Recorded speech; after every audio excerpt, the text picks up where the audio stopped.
this is Wine and the City, and we are here at Jacquesson in Champagne, and I'm with food and wine writer Douglas Blyde. I'd like to do a louche one-handed cheers with two glasses. Cheers.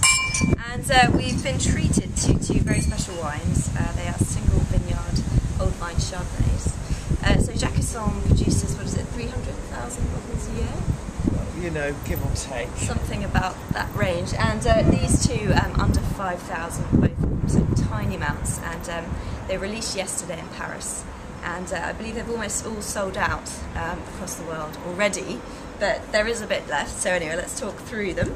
So first of all, we have the Dizy, which is, well, we're in Dizy at the moment. And I think the interesting thing about this experiment with these two wines is they're made in exactly the same way, same grapes, but they're completely different. So Douglas, would you like to talk us through the Dizy?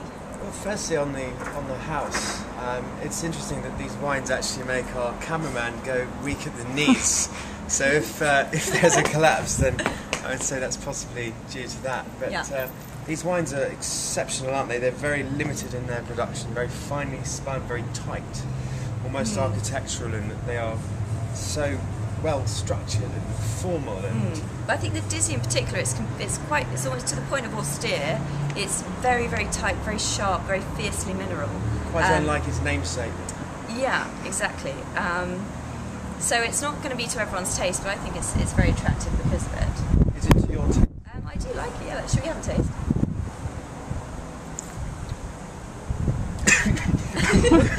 One thing about tasting champagne is you don't really do that whole slurpage business, or you end up with a cantankerous throat, I believe it's called. I think rather than fruit, though, what comes through really is the mineral. It's almost like, as earlier, like licking chalk or something like that. But anyway, wine number one. So let's move on.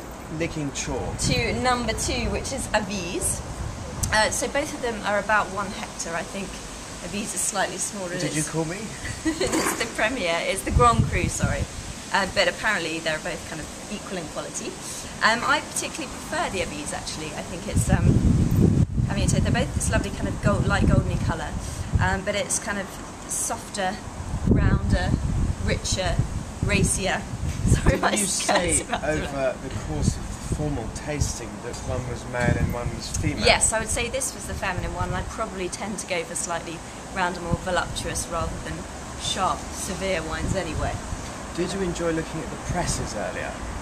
Yes, very much. Sorry. So it's a very windy day here. But do you want to talk through the wine? What do you think of it? I'd prefer to know about the press, actually, if you don't mind. I don't think our viewers are so beautiful interested. Press. But anyway, two wonderful wines from a very innovative and exciting producer in Champagne. So cheers to that. Cheers.